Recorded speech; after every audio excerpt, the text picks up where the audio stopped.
ఉప ఎన్నికలో ఘన విజయం సాధించిన వైఎస్సార్ కాంగ్రెస్ పార్టీ నాయకులు ఎమ్మెల్యేలుగా నేడు ప్రమాణ స్వీకారం చేయనున్నారు. ఈ ఉదయం ఎమ్మెల్యేలంతా హైదరాబాద్ లోని పార్టీ కార్యాలయానికి వచ్చారు. మహానేత వైఎస్సార్ విగ్రహానికి పూలమాల వేసి నివాళి ఘటించారు. ఈ మధ్యాహ్నం 12 గంటల ప్రాంతంలో గెలిచిన ఎమ్మెల్యేలంతా అసెంబ్లీకి రానున్నారు.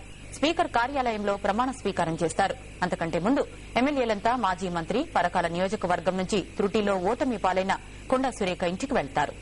కొద్దిసేపటి క్రితమే ఎమ్మెల్యేలంతా కూడా ఇక్కడికి చేరుకుంటున్నారు. ముందుగా ఇక్కడికి చేరుకున్న ఎమ్మెల్యేలంతా కూడా ఇక్కడ ఏర్పాటు చేసిన మహానేత రాజశేఖర రెడ్డి విగ్రహానికి పూలమాల వేసి నివాళులర్పిస్తున్నారు. అందరూ కూడా ఇక్కడ గ్యాదర్ అయిన తర్వాత ఇక్కడే ఒక బస్సుని కూడా ఏర్పాటు చేయడం అయింది. ఎమ్మెల్యేలంతా ఇక్కడ నుంచి బయలుదేరి కొండా సురేఖ నివాసానికి చేరుకుంటారు. పార్టీ అభ్యర్థిగా పోటీ చేసి ఓటమి పాలైన పరకాలలో జరిగిన ఉప ఎన్నికల్లో కొండా సురేఖ పోటీ చేయడం తెలిసిందే కదా. అక్కడికి వెళ్లి కొండా సురేఖని కలుపుకొని అక్కడి నుంచి నేరుగా అసెంబ్లీకి బయలుదేరటం షెడ్యూల్. మొత్తం పార్టీ కార్యాలయం అంతా కూడా కోలాహలంగా ఉంది. మరి కాసేపట్లో పార్టీకి సంబంధించిన ఎమ్మెల్యేలంతా బయలుదేరబోతున్నారు. అలాగే మరో ముఖ్య సమావేశం కూడా మరి కాసేపట్లో ఉండడంతో ఇప్పటికే రాష్ట్ర వ్యాప్తంగా అనేక మంది ముఖ్య నేతలంతా కూడా హైదరాబాద్ చేరుకోవడం జరిగింది. 11-12 గంటల ప్రాంతంలో పార్టీకి సంబంధించిన కేంద్ర పాలక మండలి సమావేశం కూడా జరగబోతుంది. కాబట్టి మొత్తం పార్టీ సెంట్రల్ ఆఫీస్ అంతా కూడా అభిమానులు కార్యకర్తలతో కోలాహలంగా మారిందని చెప్పవచ్చు.